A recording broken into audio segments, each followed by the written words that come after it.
So, carbon-14 is an unstable isotope, unstable like a couple.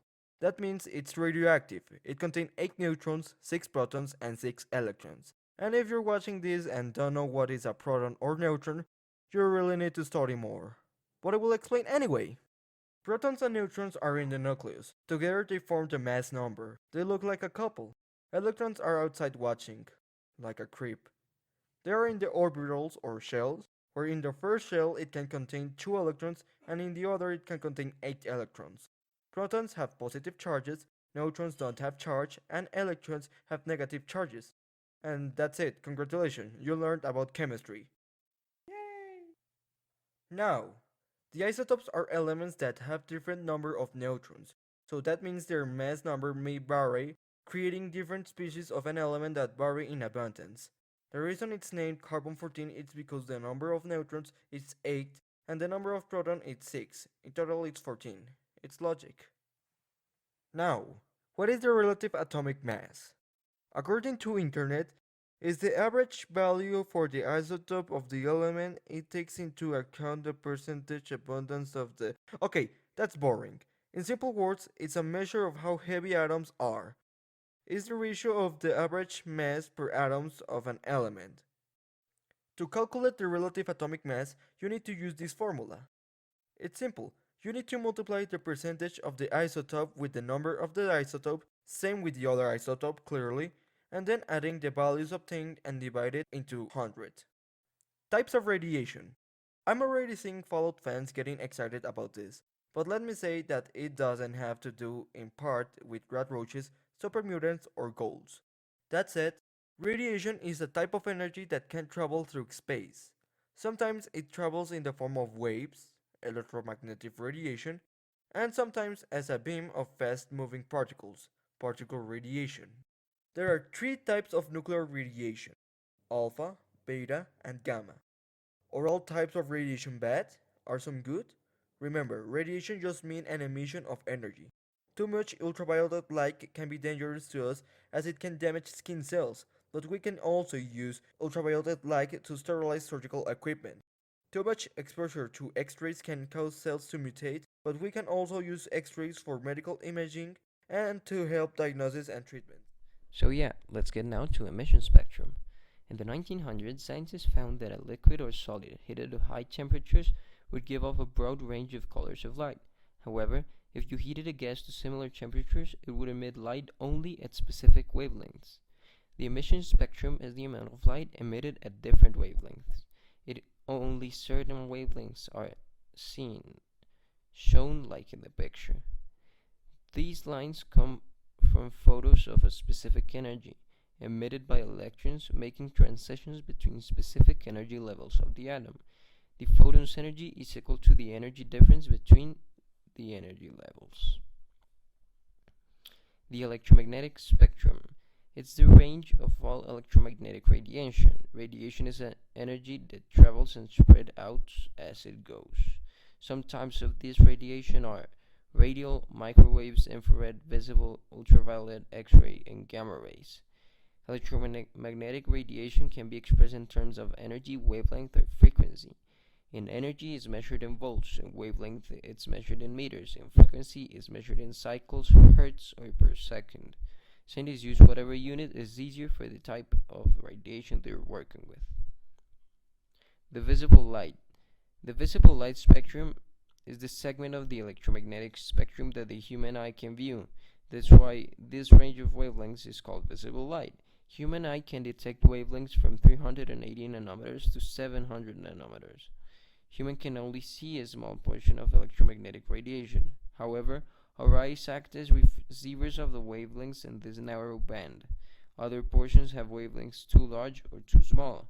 Each color has a different wavelength. The shortest one is violet with 380 nanometers, and the longest is red with 700 nanometers.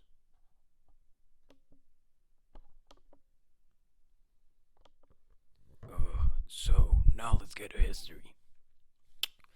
A long time ago, in this same galaxy, there was a guy named Dmitri Mendeleev. Yeah, sure. So this guy here was Dmitri. Not that one, the other one. Yes, Mendeleev. He's the first step in this kinda long journey that we'll follow.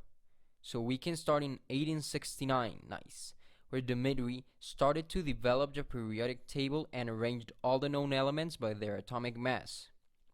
Yes, like the one that's right here. And thus, he knew that there must be other elements, so he left blank spaces for them to fit, predicting some of their characteristics. Yeah, so that's for Mendeleev. But some years later, in 1886, the French physicist Antoine Becquerel first discovered radioactivity. You know, that thing, that dangerous, like Hiroshima?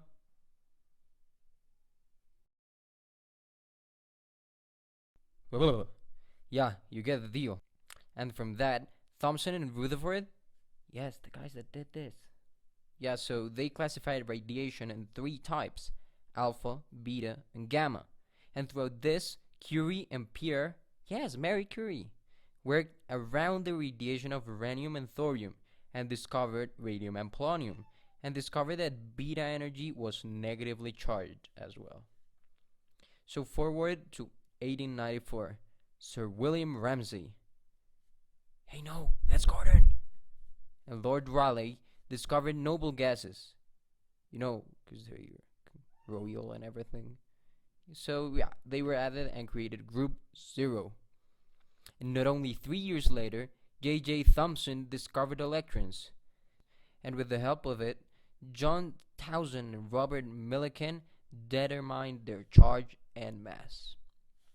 Just about in 1911, Rutherford and Geiger, yeah, the guy from the counter, no, not that counter, discovered that electrons move around the nucleus of an atom, and only like 2 years later, in 1913, they discovered that electrons move around the nucleus in a discrete energy that Bohr decided to call orbitals. He stated that radiation can be emitted during the movement from one orbital to the other.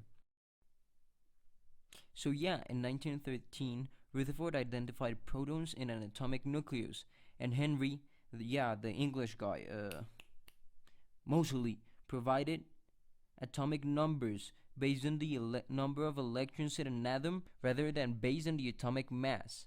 This was an important change because it's still the way that the periodic table is arranged. And then, in 1932, for the first time, James Chadwick discovered neutrons. This was a whole game changer because isotopes were identified. Yeah, you remember the ones that we talked about earlier on. And so, this is the complete basis for like the whole table. And in 1945, the year that the Second World War, and yeah, so this is the complete basis for the whole table. And in 1945, the year the Second World War ended, Glenn Seaborg identified lanthanides and actinides, which usually are below the table. Believe me, they're below because if you would put them in the middle, it would be a mess. The periodic table would be exaggeratedly large. So now, let's get to periodic trends. Periodic trends are specific patterns in the properties of chemical elements that are revealed in a periodic table. Majority periodic trends include electronegativity, ionization energy, electron affinity, atomic radius, ionic radius, and chemical reactivity. Periodic trends arise from the changes in the atomic structure of the chemical elements with their respective periods and groups in the periodic table.